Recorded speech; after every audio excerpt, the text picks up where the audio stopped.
Alright, how's it going? So, now we're back here on the top of the engine bay, and like I said, you've taken off your oil fill cap. So most of the time, they are yellow, and on the top they will say the viscosity of oil you're supposed to use. So in my car, for instance, I'm using 5W30, so the weight is 5, and then the viscosity is 30. So you can get a range of different oils, and basically all that tells you is the temperature that they are when they're resting. It tells you what the viscosity is, so the thickness of it, and then once it gets up to a certain temperature, then it is this viscosity or this thickness. So that's all the numbers are really telling you, and we're going to get to it. So mine, I have an aftermarket one. It's red. Just sits right there. So you can pull it out. Normally it'll say engine oil, or it'll have your oil's viscosity on it, and then you can go to your local auto parts store and you can buy your oil. So my car calls for 4.2 quarts, and most of the jugs come in a 5-quart bottle. So this is 5 quarts of Castrol Edge, the 530 like I said before, and I like to run full synthetic, so it does a little bit better on your engine's overall longevity and how long your oil is going to last before you have to replace it. Most of the time on most cars, it's an average of 3,000 miles, give or take. Some cars a little bit more, other cars a little bit less. Depends on the type of motor and how hard you run it. So we're going to start here. If I can get it open. Got a little bit of oil on my hands while we were down there, and it gets a little slick. So what I have here next to me, I don't know if you can see that. Right here,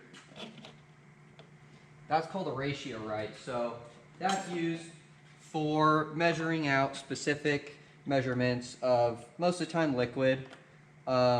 Sometimes you can use it for just holding things, really. Bolts, nuts, anything.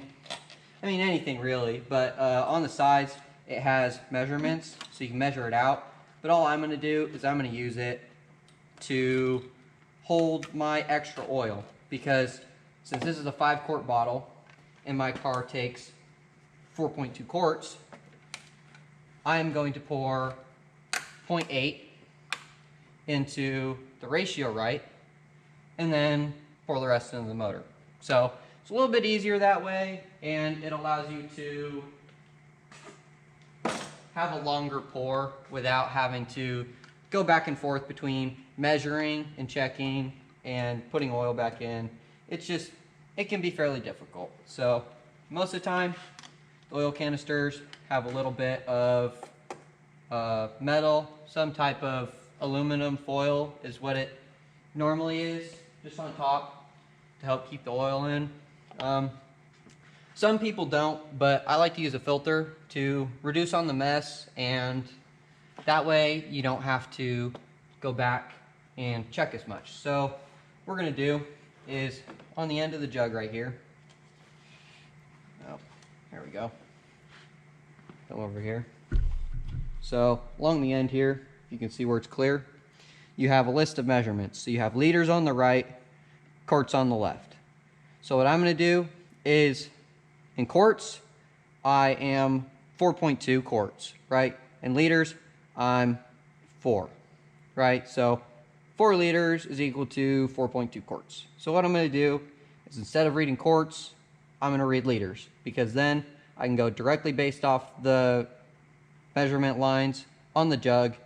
That just makes it easier on me and possibly you. So here's what we're going to do. Fill this sucker up. And then set it on a flat surface. It'll make your life a little bit easier. So we're almost at about 4. So I'm going to set this somewhere flat, hopefully, so I don't spill. Because, like I said before, oil, not necessarily the easiest thing to clean up. Uh-oh. Alright, so I've got it over here. I don't know if you can see me too well, but we're going to hopefully try and get this in here really quick. Alright, so I'm going to read it again. Alright, so we're at 4 liters right now. So our funnel is in the hole. We have everything torqued down to what should be correct underneath. So I always like to go back, double check that stuff before you put the oil in. That way you're guaranteed to not have any leaks, spills, drips, you name it. So, alright, let's get to pouring. So, a lot of the time the oil likes to run down the front of the jug. So I like to take a rag, paper towels work too. Anything that is, you know, fairly absorbent, I put it at the bottom so that as I'm pouring, when it drips down, it goes right into what I have, a rag. It's just a cloth rag, and I don't spill it everywhere. So here we go. So you're just going to pour, fill up the funnel about halfway, let it drain in, or you can get a nice steady flow and just kind of keep up with it. That works too. So the importance of oil in a motor is to keep things lubricated. So that's why you should constantly do oil checks. So you can check your oil with a dipstick, which is what we're about to do here in a little bit. So basically all that is it's a metal stick that goes down into the motor, most of the time down into your oil pan that we were talking about earlier, and it has lines on it that read how much oil you have. So when I'm doing my oil personally, I like to stop a little short of what the oil quantity is supposed to be, right? And so what we're going to do, we're going to pull our funnel out, stick it back in our jug, that way we don't spill it anywhere, right? So in your dipstick is usually going to have a loop. So I don't know if you can see that. There's a little bit of a loop on the end that my finger can go through. That just makes it easier to pull. So you're going to push it in, pull it back out, and then don't get the read on the first pull, right? So you're going to want to wipe it off. So wipe it off nice and good so it's super easy to see that there's, you know, so much oil on it, right? So then you're going to stick it back in the hole, push it all the way back down in, right? So that way you get an accurate read on how much oil's in there, right? So then you're going to pull it back up, and then I like to set it on end and then get my reading. So sometimes you can't see it quite right from one side, so you flip it. I'm at about half of what the reading is on my dipstick. So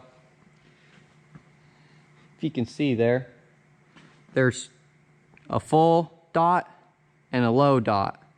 So as the oil comes up, it creates a film over top of this hole, and then you can almost see oil in that little hole. And that'll tell you that it's at low.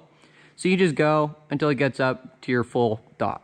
So don't go any higher than that, because your oil, as it heats up, it expands, right? So with heat, anything will expand, whether it's metal, air, liquid, any type of atom really. So you just have to be cautious of how much oil you're putting in.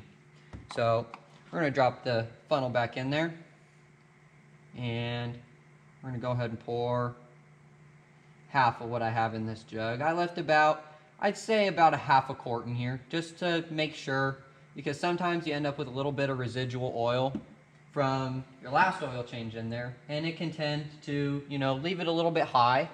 So it's not always a perfect reading as far as what's in the manual. So a lot of the time I like to find most of the specs on anything, whether it's tightening torque spec, which is how tight a bolt or nut is, or fluid quantities. So you have oil quantity, coolant quantity, power steering quantity. So I mean, it's easiest to find all that stuff in your owner's manual. A lot of cars have those.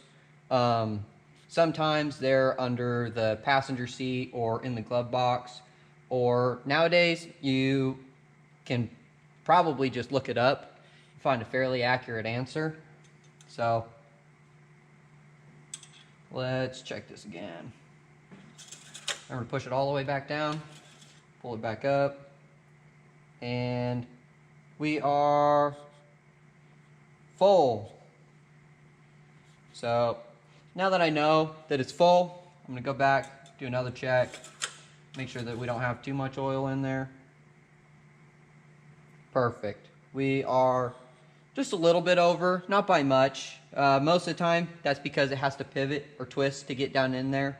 So you end up getting a little bit of oil higher. You know, not much, maybe a 1/16 of an inch. So the thickness of a ruler most times, not width-wise thickness. So that'll tell you about how much over you can go. I wouldn't go much higher than that if you are going to go higher. Most of the time, if you leave it within the low point and the high point, you should be perfectly fine. That's more than enough oil to keep your motor lubricated and running the way it should. So after that, most of the time, just to make sure that it gets a good seal, I also like to come back on my fill cap, wipe down the seal, wipe down up here, drop it back in, tighten her up, and we are done. We have just completed a full oil change.